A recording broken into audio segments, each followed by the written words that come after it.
Hello everyone, welcome back to your next class. तो आज के चैप्टर में हम अपना पेज नंबर 19 से स्टार्ट करेंगे। पेज नंबर 19 से हम 2.3 जो पार्ट है आपका वहाँ से स्टार्ट करेंगे। जिन बच्चों को नहीं पता उन्हें मैं बता दूं कि हम 9th क्लास के केमिस्ट्री का second chapter is matter around us pure उसे हम कंप्लीट कर रहे हैं और ये हमारा 4th डे है इस क्लास के अंदर। ठीक है, तो विदाउट आपका टाइम वेस्ट किए लेट्स गेट स्टार्टेड। ठीक है, अभी तक आपने क्या देखा था, लास्ट प्रीवियस वीडियोस में आपने क्या देखा था कि हम किसी भी तरह के कंपोनेंट्स को मिक्स कैसे करते हैं। ठीक है, जब हम सॉल्यूशन बना रहे हैं, हम सस्पेंशंस बना रहे हैं, हम कोलॉइड सॉल्यूशंस बना रहे हैं, तो वहाँ पर हमने सॉलिड और सॉलिड को मिक्स किया था, लिक्विड और सॉलिड को मिक्स किया था, और गैस और सॉलिड या फिर गैस और लिक्विड्स को मिक्स किया था। ठीक है, मतलब हमने चीज़ों को मिक्स करके देखा था। ठीक है, कि किस तरीके से आपके मिक्सचर्स बनते हैं और वो किस तरह के सॉल्यूशंस क्रिएट करते हैं। ठीक है, आज के इस टॉपिक में हम देखेंगे कि हम किसी भी तरह के मिक्सचर या फिर सॉल्यूशन में से कंपोनेंट्स को किस तरीके से सेपरेट कर सकते हैं। ठीक है, सॉलिड को सॉलिड से कैसे सेपरेट किया जाता है, लिक्विड को लिक्विड से कैसे सेपरेट किया जाता है, या फिर ये इन सब हम किसी भी चीज़ में से किसी सब्सटेंस को किस तरीके से सेपरेट करेंगे वो हम इस वीडियो के अंदर देखेंगे। ठीक है, तो आज की क्लास स्टार्ट करते हैं। ठीक है, separating the components of a mixture, एक मिक्सचर के कंपोनेंट्स को सेपरेट करना। ठीक है, यहाँ पर हम फिजिकल और केमिकल दोनों मेथड्स ही स्टार्ट करेंगे। ठीक है, we have learn that most of the natural substances are not chemically pure, हमने देखा है कि जितने भी most of the natural substances हैं वो केमिकली प्योर नहीं होते। Different method of separations use किए जाते हैं to get the individual components from a mixture, अलग अलग तरह के सेपरेशन मेथड को इस्तेमाल किया जाता है किसी भी एक इंडिविजुअल कंपोनेंट को मतलब ऑब्टेन करने के लिए। ठीक है, separation make it possibles to study and use the individual components of a mixture. अब सेपरेशन करना क्यों ज़रूरी है? सेपरेशन करना इसलिए ज़रूरी होता है ताकि हम उसको अच्छी तरीके से स्टडी कर पाए और किसी मिक्सचर के एक एक कंपोनेंट को सेपरेट तरीके से भी इस्तेमाल किया जा सकता है। ठीक है, इसलिए आपका सेपरेशन इम्पॉर्टेंट होता है। ठीक है, जो हेट्रोजीनियस मिक्सचर्स होते हैं उनको आप सेपरेट कर सकते हो into their respective constituents bye simple physical methods, जैसे कि हैंड पिकिंग होता है, सीविंग होता है, फिल्ट्रेशंस होता है, that we use in our day to day life. ठीक है, समटाइम्स स्पेशल टेक्निक्स का भी इस्तेमाल किया जाता है इस तरह के कंपोनेंट्स ऑफ अ मिक्सचर को सेपरेट करने के लिए। ठीक है, हेट्रोजीनियस मिक्सचर कौन से, जो जिन्हें आप देख कर ही बता सकते हो कि हाँ इसके अंदर अलग अलग तरह की चीज़ें एडेड है। जैसे आप दाल चावल ले लो, ठीक है, नॉर्मल से एग्जांपल बता रही हूँ घर का ही। दाल चावल लो, उनको अच्छे तरीके से मिक्स करो, तो क्या आप उन्हें सेपरेट नहीं कर पाओगे? अगर आपसे कोई कहे कि इसको सेपरेट कर दो तो आप बिल्कुल कर पाओगे। क्यों? क्योंकि जो आपकी दाल होंगी वो कुछ इस शेप की होती है और जो चावल का होता है कुछ इस तरह का होता है, तो इनकी फिजिकल प्रॉपर्टीज़ अलग है, फिजिकल कलर इनका अलग है, और ये बिल्कुल सॉलिड सॉलिड है, तो इनको आप इजीली सेपरेट कर पाओगे। ठीक है, तो जो हेट्रोजीनियस मिक्सचर्स होते हैं ना उनको सेपरेट करना इसलिए इजी होता है क्योंकि वहाँ पर आपको क्लियरली आंखों से ही दिखाई दे जाता है कि हाँ यहाँ पर अलग अलग कंपोनेंट्स कौन कौन से हैं और आपको किसको सेपरेट करना है। ठीक है, पानी में से मिट्टी को अगर आपको अलग करना तो क्या करोगे, पानी और मिट्टी का जो सॉल्यूशन है उसको अनडिस्टर्ब छोड़ दो, थोड़े टाइम के लिए उसको एज इट इज़ रखे रहने दो।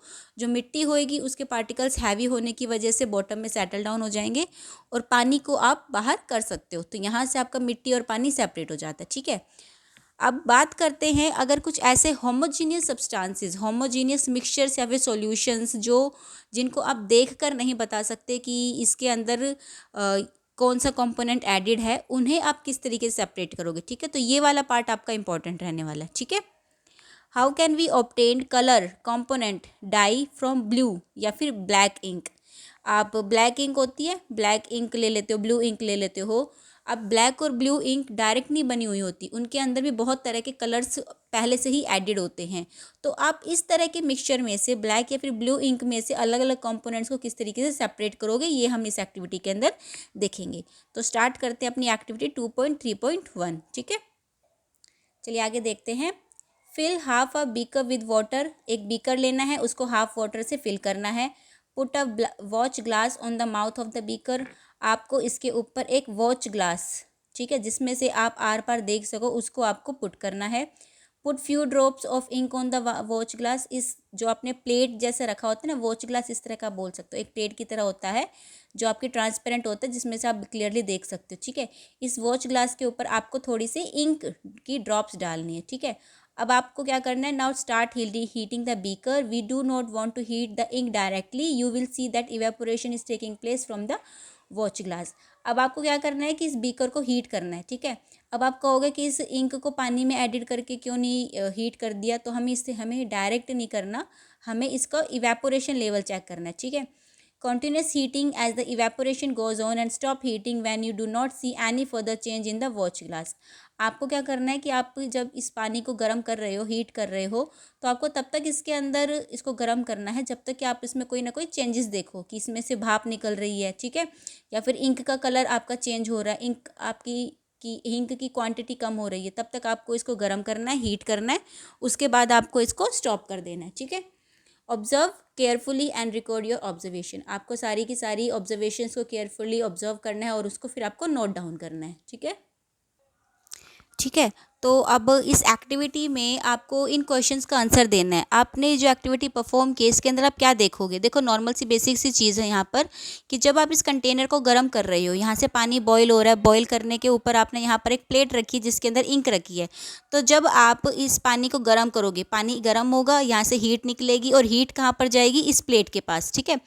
हीट गर्म होने की वजह से ये प्लेट भी आपकी गर्म हो जाएगी और प्लेट के गर्म होने की वजह से जो इंक है यहाँ पर, इंक में से जो कंपोनेंट इवेपोरेट हो सकता है वो भाप बनकर उड़ना स्टार्ट कर देगा, और जो कंपोनेंट आपका उड़ नहीं सकता, ठीक है, जो कि आपके नॉन वोलेटाइल कंपोनेंट्स होते हैं, वो आपके बॉटम में रह जाएंगे, ठीक है। तो कोई अब एक बेसिक सी चीज़ बताओ, इवेपोरेट क्या होगा, ऑब्वियस सी चीज़ है, लिक्विड पानी, पानी इवेपोरेट होगा, ठीक है। तो जब आप इसको इस तरह की एक्टिविटी परफॉर्म करोगे ना, तो आप देखोगे कि आपका यहाँ पे जो इंक बचेगा ना, उसके अंदर से सिर्फ और सिर्फ सॉलिड पार्ट, कुछ पाउडर टाइप का इस तरह यहाँ पे रह जाएगा, और जितना भी पानी होता है वो इवेपोरेट हो जाएगा, ठीक है।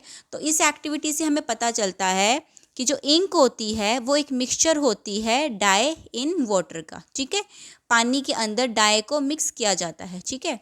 Thus we can separate the volatile components कौन से होते हैं, जो इवेपोरेट हो सकते हैं, ठीक है, जो इवेपोरेट हो सकते हैं। और इस वाले के अंदर इवेपोरेट क्या हुआ है, सॉल्वेंट कौन था, वाटर, ठीक है। क्यों, क्योंकि डाई किस में एडिड है, वाटर में, तो डाई हो गया आपका सॉल्यूट और वाटर हो गया सॉल्वेंट। तो सॉल्वेंट जो कि वाटर है, एक वोलेटाइल कंपोनेंट है, वो आपका इवेपोरेशन की प्रोसेस की हेल्प से सेपरेट हो जाएगा, ठीक है। यहाँ पे दो नई टर्म्स आई हैं आपकी, volatile and non volatile. Volatile वो कंपोनेंट्स होते हैं जो इवेपोरेट हो सकते हैं, नॉन वोलेटाइल वो कंपोनेंट्स होते हैं जो इवेपोरेट नहीं होते, ठीक है। नेक्स्ट हम देखते हैं, how can we separate cream from milk. Milk में से, दूध में से क्रीम को किस तरीके से सेपरेट किया जाता है, ठीक है। ये नॉर्मली ये भी आप घर के अंदर ही देखते होंगे कि जब घर के अंदर मिल्क लाया जाता है, दूध लाया जाता है, मम्मी उसको गर्म करती है, गर्म करने के बाद उसको जब फ्रिज में ठंडा कर देते हो ना, अच्छे से दूध उबल गया, उसको आप फ्रिज में ठंडा होने के लिए रख दो या फिर ओवरनाइट रख दो, तो आप उसके अंदर सुबह क्या देखोगे कि मिल्क के ऊपर ना यहाँ पर सारी की सारी जो क्रीम होती है वो ऊपर आ जाती है और सारा का सारा दूध नीचे रह जाता है, ठीक है। मिल्क जो क्रीम होती है वो लाइट वेट होती है, इस वजह से ऊपर आ जाती है, मिल्क आपका नीचे रह जाता है। तो एक ये मेथड भी है जो आप घर में देख सकते हो। अब इसी चीज़ को ना साइंस ने थोड़ा सा अपनी लैंग्वेज में एक्सप्लेन किया हुआ है, और कुछ नहीं, ठीक है।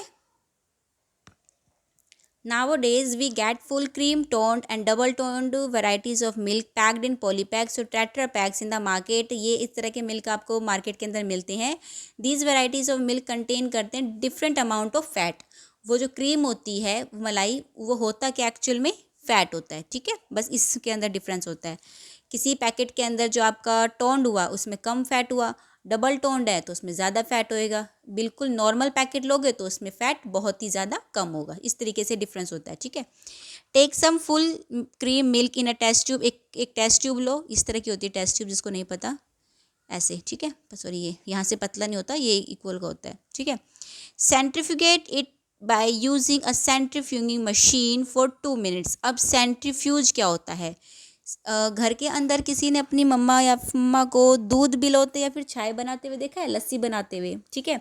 तो वो जिस मशीन का, जिस इंस्ट्रूमेंट का इस्तेमाल करती है ना, उसे तो हम बोलते हैं सेंट्रीफ्यूज, ठीक है।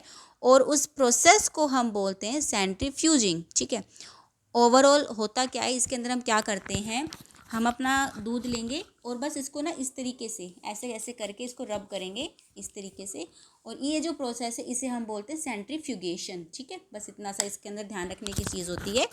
Centrifuge machine is not available in the school, you can do this activity at home using milk churner. Milk churner जिसे रई बोला जाता है, use in the kitchen, kitchen के अंदर है, मिल्क चर्नर का इस्तेमाल किया जाता है घर के अंदर, उसे ही आप सेंट्रीफ्यूज या फिर सेंट्रीफ्यूगन मशीन कहते हैं, ठीक है। ये हाथों से किया जाता है, फिजिकल मेथड हो गया। ये आपका मशीनरी वर्क है, मशीन की हेल्प से कर पाते हो, तो यहाँ पर बस साइंस ने एक टर्म दे दी सेंट्रीफ्यूज करना, ठीक है। काम करना, काम दोनों का सेम ही रहेगा। If you have a milk dairy near by, अगर आपके पास कोई मिल्क डेयरी है वहाँ पर जाइए और इस चीज़ को आप देख सकते हैं, ठीक है। अगर है तो आप जाकर देख सकते हो एक्टिविटी, अदरवाइज इतना तो आपको घर में देखने को मिल जाएगा, ठीक है। Questions, what do you observe on churning the milk, जब आप मिल्क को चर्न कर रहे हो आप क्या ऑब्जर्व करोगे, तो आप ये ऑब्जर्व करोगे कि जैसे ही आप मिल्क को मिल्क चर्नर की हेल्प से चर्न करना स्टार्ट करोगे ना, तो मिल्क के अंदर जितना भी फैट होता है वो एक जगह अपर लेयर पर कलेक्ट होने लगेगा, ठीक है। इस तरीके से वो क्लाउड्स की शेप में इस तरीके से आने लगेगा, वो क्योंकि हल्का होता है ना, इस वजह से वो आपका ऊपर की तरफ आ जाएगा, ठीक है, सरफेस के ऊपर आने लगेगा और मिल्क आपका नीचे सेपरेट हो जाएगा, ठीक है। Explain how the separation of milk from separation of cream from milk take place, centrifugation की वजह से मिल्क आपका क्रीम से अलग हो गया, ठीक है। समटाइम्स जो सॉलिड पार्टिकल्स होते हैं लिक्विड के अंदर बहुत ही ज़्यादा स्मॉल होते हैं और पास कर जाते हैं थ्रू अ फिल्टर पेपर, ठीक है। कैसे, जैसे एक सॉलिड आपने क्या लोगे, पानी में मिट्टी मिलाओ, ठीक है। पानी के अंदर जब मिट्टी को मिलाते हो उसको फिल्टर पेपर की हेल्प से उसको छानो, सेपरेट करके देखो, तो आप क्या देखोगे कि जो मिट्टी के बड़े पार्टिकल्स होंगे ना, बड़े कंकर होंगे, वो तो आपके सरफेस के ऊपर रह जाएंगे और जो छोटे छोटे होंगे ना वो पानी के साथ साथ अलग से सेपरेट हो जाएंगे, ठीक है। तो जो कुछ पार्टिकल्स होते हैं वो इतने ज़्यादा स्मॉल होते हैं कि वो फिल्टर पेपर को भी पास कर देते हैं, ठीक है। इस तरह के छोटे छोटे फिल्टर पेपर में से पास होने वाले पार्टिकल्स को सेपरेट करने के लिए अलग से सेपरेशन मेथड्स होते हैं, इनको आप फिल्टर पेपर की हेल्प से सेपरेट नहीं कर सकते हो। इस तरह के मेथड को कहा जाता है, इस तरह के पार्टिकल्स जो आपके फिल्टर पेपर की हेल्प से सेपरेट नहीं होते हैं ना, इस तरह के पार्टिकल्स को आप सेंट्रीफ्यूगेशन की हेल्प से करते हो। सेंट्रीफ्यूगेशन एक तरह का प्रोसेस होता है जिसमें आप हल्के और भारी पार्टिकल्स को सेपरेट करते हो, ठीक है। इन साइंस लैंग्वेज ये एक प्रिंसिपल पे वर्क करता है जिसमें डेंसर पार्टिकल्स, डेंसर का मतलब heavy particles, are forced to the bottom, उनको बॉटम की तरफ, बॉटम पे फोर्स कर दिया जाता है, और लाइटर पार्टिकल्स जिन्हें आप रेयर पार्टिकल्स कहते हो, ठीक है। अगर यहाँ पे डेंसर टर्म यूज़ हुई है तो डेंसर का अपोजिट होता है रेयरर, ठीक है। डेंसर का मतलब होता है हैवी या फिर भारी, रेयरर का मतलब होता है हल्के पार्टिकल्स, ठीक है।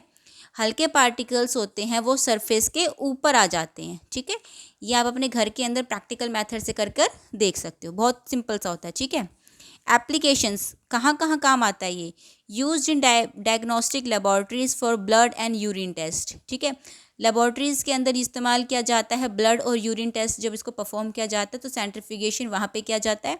वहाँ पर मिल्क चर्नर जैसी मशीन्स नहीं होती, वहाँ पर एक्चुअल में सेंट्रीफ्यूगिंग मशीन होती है जो हाई स्पीड पे रोटेट करती हैं।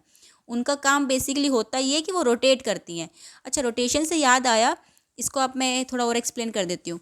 घर में वॉशिंग मशीन तो सबके पास होगी ना, और घर में कपड़े धुलते हुए भी सबने देखे होंगे, ठीक है। तो आप क्या करना, जब नेक्स्ट टाइम कपड़े वॉश हों या फिर करके देखना, वॉशिंग मशीन में पानी डालते हो, पानी के बाद जो भी डिटर्जेंट ऐड करते हो ना, डिटर्जेंट ऐड करने के बाद कपड़े मत ऐड करना, उसको आप क्या करना, मशीन को ऑन कर देना, टर्न ऑन करना, उसका रोटेशन स्टार्ट करना। तो आप देखो कि एक दो रोटेशन के बाद ही ना जितना भी आपका डिटर्जेंट होएगा वो सरफेस पे आ जाएगा, ठीक है। तो यही होता है आपका सेंट्रीफ्यूगेशन, ठीक है। मुझे यहाँ से याद आ गया रोटेशन से, इसलिए मैंने आपको ये बता दिया, वरना वहीं तक है वो, ठीक है। नेक्स्ट कहाँ पे यूज़ किया जाता है, use in dairies and home to separate butter from cream. Dairy के अंदर इस्तेमाल किया जाता है, जितनी भी होती है कि दूध में से फ़ैट को अलग करने के लिए यूज़ किया जाता है। घर के अंदर जब मम्मी घी या फिर लस्सी या फिर बटर बनाती है वहाँ पर इस्तेमाल होता है। ठीक है, देखो यहाँ पे आ गया ना, use in washing machine to squeeze out water from the wet cloth. ठीक है, आप वॉशिंग मशीन में भले ही कपड़ों को वॉश कर रहे हो या फिर उन्हें ड्राई कर रहे हो धुलने के बाद, दोनों ही प्रोसेस सेंट्रीफ्यूगेशन के ऊपर ही डिपेंडेंट है। ठीक है, प्रिंसिपल दोनों का सेम है कि एक मशीन होती है जो बहुत ही हाई स्पीड से रोटेट करती है, और रोटेशन की वजह से भारी पार्टिकल्स, जो डेंसर पार्टिकल्स होते हैं वो बॉटम पे आ जाते हैं, हैवी, और जो लाइट पार्टिकल्स होते हैं वो सरफेस पे चले जाते हैं। ठीक है, इसके लिए इतना ही है। ठीक है, चलो तो नेक्स्ट देखते हैं हमारी 2.3.3। ठीक है, how can we separate a mixture of two immiscible liquids. Immiscible liquids का मतलब ऐसे लिक्विड्स जो आपस में मिक्स नहीं होते, जैसे ऑयल एंड वाटर। ठीक है, तो ऑयल एंड वाटर को आप किस तरीके से सेपरेट करोगे। ठीक है, इसके लिए अगेन एक एक्टिविटी करेंगे। Let us try to separate kerosene oil from water using a separating funnel. इस तरह का एक सेपरेटिंग फनल आपने सेटअप करना है जिसके अंदर आप कैरोसिन ऑयल और वाटर को सेपरेट करोगे। ठीक है, pour the mixture of kerosene oil and water in separating funnel. इसको आपने इसके अंदर पुट किया, फिल कर दिया इसको। Let it stand undisturb for some times. इसको थोड़े टाइम के लिए अनडिस्टर्ब छोड़ देना है आपको, so that separate layers of oil and water are formed. जब आप इसको अनडिस्टर्ब छोड़ दोगे ना, बिना इसको मूवमेंट कराए, तो आप देखोगे कि पानी और कैरोसिन ऑयल के बीच में ना अलग अलग लेयरिंग बन जाती है। ठीक है, कि जो ऑयल होगा वो आपका ऊपर की तरफ आ जाएगा और वाटर जो होगा वो नीचे की तरफ हो जाएगा, क्योंकि पानी ऑयल से डेंसर होता है, तो डेंसर नीचे आ जाता है। ठीक है, open the stop cock of separating funnel and pour out the lower layer of water carefully. आपने नीचे क्या लगा रखा है, एक स्टॉप कॉक लगा रखा है। जैसे ही इनकी लेयरिंग बन जाएगी ना, तो आपको इसको नीचे से ओपन करना है, इस तरीके से इसको ओपन करना है, अपनी तरफ रोटेट करके धीरे धीरे रोटेट करना, जिससे क्या होगा कि ये जितना भी पानी है ये सारा इस पॉइंट से बाहर आ जाएगा, पोर आउट हो जाएगा। ठीक है, जैसे ही पोर आउट हो जाए, इस स्टॉप कॉक को बंद कर दो, तो आपका क्या हो गया ना काम, यहाँ से ऑयल में से पानी अलग हो गया। तो इमिजिबल लिक्विड्स को आप सेपरेटिंग फनल की हेल्प से सेपरेट कर सकते हो। ठीक है, इसकी एप्लीकेशंस कहाँ है, कहाँ ये इस्तेमाल होता है, अब वो देखते हैं। ये वाला मेथड कहाँ पर इस्तेमाल किया जाता है, to separate mixture of oil and water. Oil and water के मिक्सचर को सेपरेट करने के लिए हम सेपरेटिंग फनल का इस्तेमाल करते हैं। ठीक है, in the extraction of iron from its ore. जो आयरन होता है ना, वो एक सिंपल फॉर्म में नहीं मिलता, वो मिक्सचर के अंदर मिलता है। तो मिक्सचर में मिलने के जो मिलता है उसको हम ओर कहते हैं। तो आयरन के टुकड़े को, आयरन को ओर से सेपरेट करने के लिए हम सेपरेटिंग फनल का इस्तेमाल करते हैं। ठीक है, the lighter slag is removed from the top by this method to leave the molten iron at the bottom in the furnace. जो आपकी फर्नेंस होते हैं ना, भट्टी जहाँ पे आयरन को गर्म किया जाता है सेपरेट करने के लिए, वहाँ पर भी सेम चीज़ करते हैं कि जितना भी लाइटर पार्ट होता है वो ऊपर रह जाता है, और जो मोल्टन पार्ट होएगा आयरन का वो बॉटम में हो जाता है। तो सेपरेटिंग फनल की हेल्प से क्या करेंगे, जितना भी मोल्टन पार्ट है, पिघला हुआ मेल्टेड पार्ट है, वो बाहर आ जाएगा और ऊपर अलग हो जाएगा। ठीक है, the principle is that immiscible liquid separate out in layers depending on their density. अच्छा, इसका प्रिंसिपल क्या है, इसका प्रिंसिपल है डेंसिटी। ठीक है, क्यों, क्योंकि कौन सा लिक्विड ऊपर की लेयर में आएगा या फिर नीचे की लेयर में जाएगा। ठीक है, अब जैसे वाटर था, वाटर हैवी होता है, इसकी डेंसिटी ज़्यादा होती है, तो ये नीचे की लेयरिंग में रहता है। ठीक है, ऑयल की डेंसिटी कम होती है, ये बहुत हल्का होता है, इसलिए ये ऊपर रहता है। तो ये जो आपका इमिजिबल लिक्विड्स को सेपरेट करने वाला प्रिंसिपल है ना, ये किस पे डिपेंड करता है, डेंसिटीज़ के ऊपर डिपेंड करता है। ये इंपॉर्टेंट है फॉर 1 मार्क क्वेश्चंस। मेरी जैसी टीचर बहुत से क्वेश्चंस देती हैं कि इमिजिबल लिक्विड्स किस पे डिपेंडेंट करता है। ठीक है, तो ये किसके ऊपर डिपेंड करता है, डेंसिटीज़ के ऊपर। ठीक है, अच्छा, ये जो सेंट्रीफ्यूगेशन वाला था ये किसके ऊपर डिपेंड करता है, ये भी आप बोल सकते हो आपके डेंसर और रेयर पार्टिकल्स के ऊपर करता है। इसमें पार्टिकल्स हैं। ठीक है, क्योंकि इसके अंदर सॉलिड पार्ट होता है ना, तो वो डेंस या फिर उसमें डेंसिटी तो हो नहीं सकती। तो ये किस पे डिपेंड करता है, आपका डेंसर या फिर रेयर पार्टिकल्स के ऊपर। ठीक है, चलो नेक्स्ट देखते हैं अपना। How can we separate a mixture of salt and camphor. जो कपूर होता है उसमें से सॉल्ट को कैसे सेपरेट करोगे, बहुत सिंपल है। कपूर घर में सबने देखी होगी। ठीक है, सबने देखा होगा अपना घर में कैम्फर या फिर कपूर, जो घर में पूजा के टाइम पे इस्तेमाल की जाती है या फिर कपड़ों के अंदर भी रखा जाता है। ठीक है, जिसे नेप्थेलियन बोल्स कहते हैं। सिंपल सा है, ये करना है। ठीक है, We have learned in chapter 1 that camphor change directly from solid to gaseous state on heating. आपने फर्स्ट चैप्टर में मैंने आपको पढ़ाया था, आपने पहले भी पढ़ा होगा कि जो कैम्फर होता है, कपूर होता है, उसको जब आप हीट करते हो ना, गर्म करते हो, तो जो कैम्फर होता है वो सॉलिड होता है। जैसे आप इसको गर्म करोगे ना, ये गैस बन जाएगा बिना लिक्विड स्टेट में आए हुए, जिसका क्या काम था, सब्लिमेशन। तो कैम्फर डायरेक्ट हीट करने पे गैस स्टेट में कन्वर्ट हो जाता है। इसमें ये जो प्रिंसिपल है इसी के ऊपर वर्क है, ठीक है। So to separate such mixtures that contain a sublimable volatile component. यहाँ पर नाम देखो, ये भारी भरकम सी टर्म आ गई है, सब्लिमेबल वोलेटाइल। सब्लिमेबल कौन सा, जो सॉलिड से डायरेक्ट गैस में कन्वर्ट हो, ठीक है। सब्लिमेबल कंपाउंड वो हो गया, वोलेटाइल जो इवेपोरेट हो सके, ठीक है। तो दोनों टर्म्स का मिला जुला एक वर्ड बना दिया, ठीक है। Sublimable volatile components from a non sublimable impurity. Non sublimable मतलब जो इवेपोरेट ना हो सके, उस इम्प्योरिटी में से इवेपोरेट होने वाले सब्सटेंसेस को सेपरेट करना। इस तरह की प्रिंसिपल इस वाले प्रोसेस में अप्लाइड होएगी, ठीक है। Some examples of solid which sublime are, कौन कौन से हैं, common chloride, naphthalenes, naphthalene balls, या फिर एंथ्रेसिन, ठीक है। ये एग्जाम्पल याद रखना, ठीक है। कभी भी क्वेश्चन में डायरेक्ट ये नहीं आएगा कि आप सॉल्ट और कैम्फर को किस तरह से सेपरेट करो, क्वेश्चन आ जाएगा अमोनियम क्लोराइड को किस तरह से सेपरेट करोगे, नेप्थेनियन बॉल्स को सॉल्ट के साथ कैसे सेपरेट करोगे, ठीक है। इस तरह के क्वेश्चन आते हैं।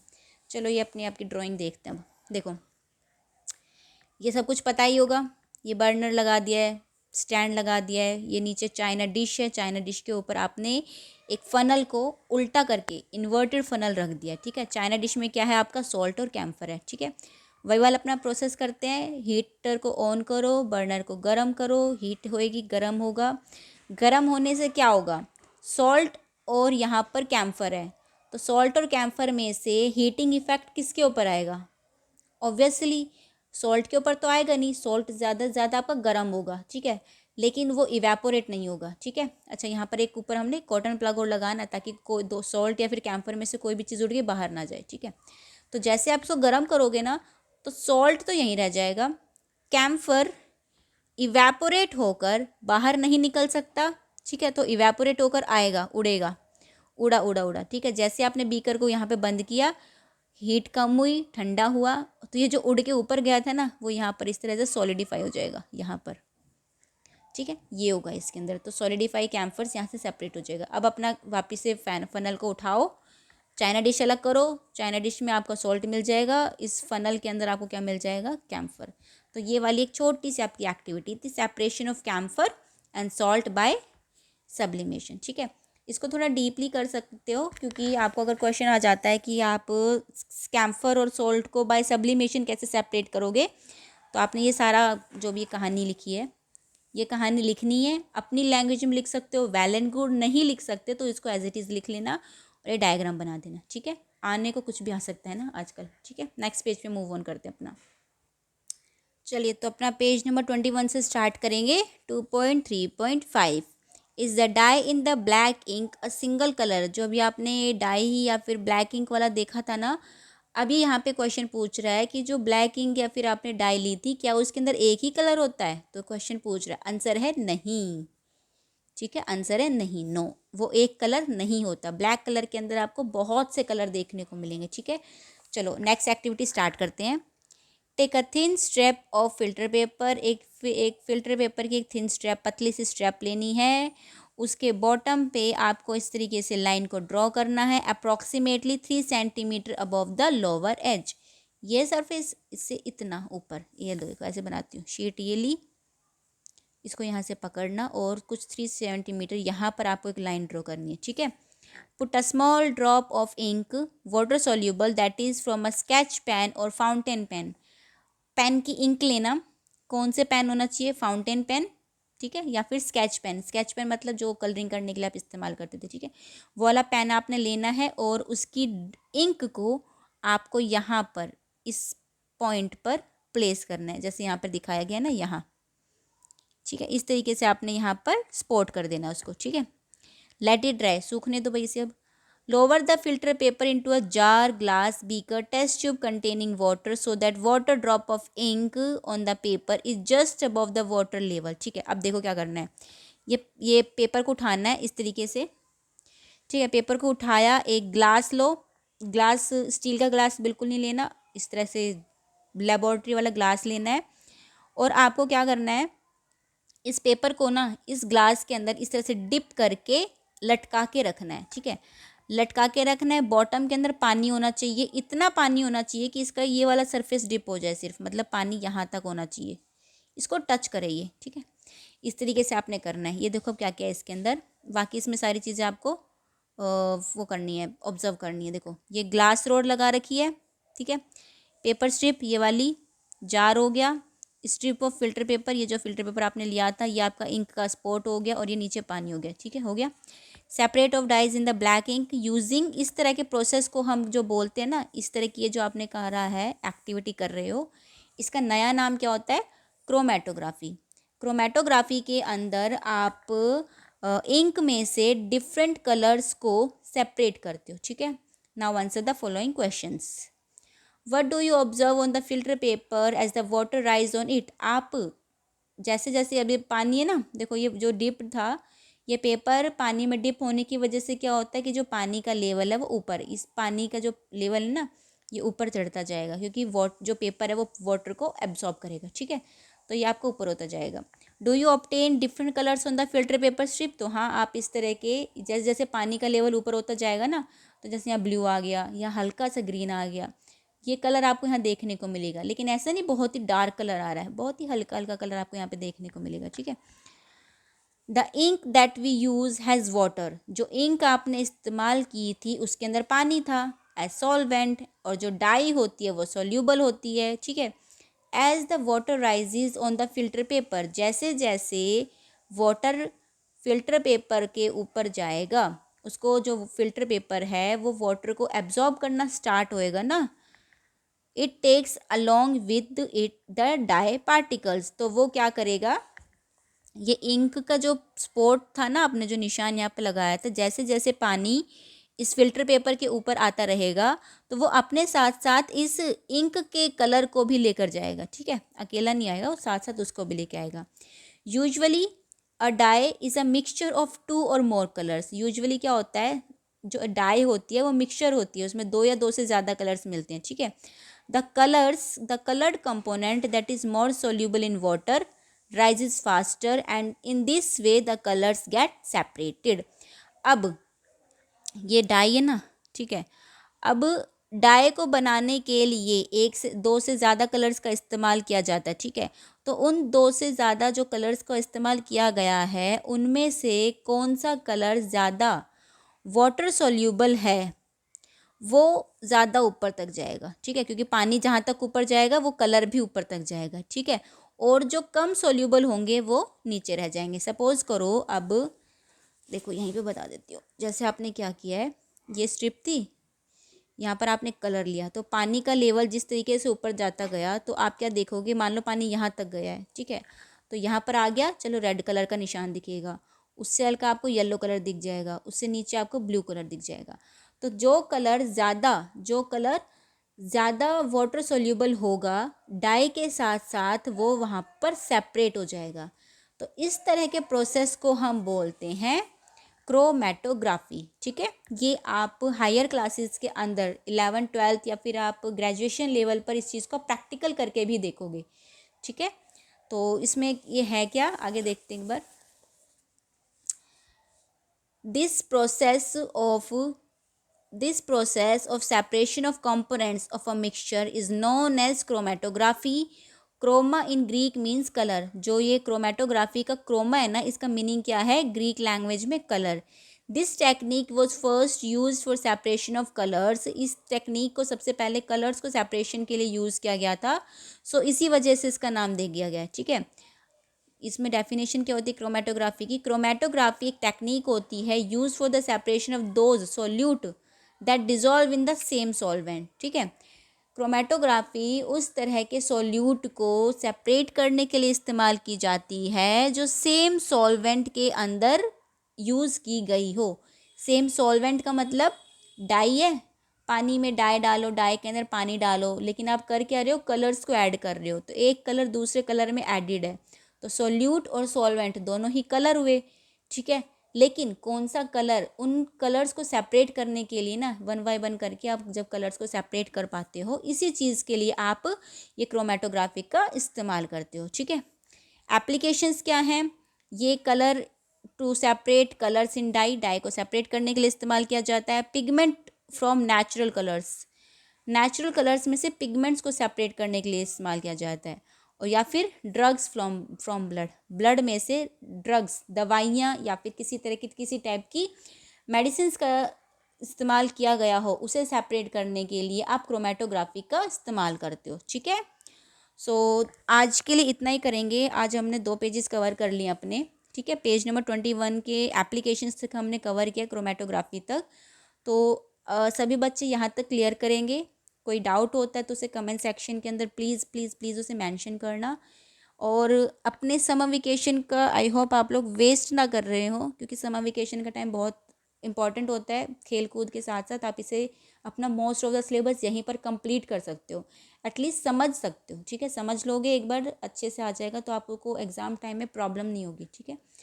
तो प्लीज़ मेरी एडवाइस को मानना और अपने इस चैप्टर को ज़्यादा नहीं, सिर्फ हाफ एन आवर की वीडियोज़ होती है, उसको देखकर वहाँ से क्लियर कर लेना, ठीक है। Thank you, take care.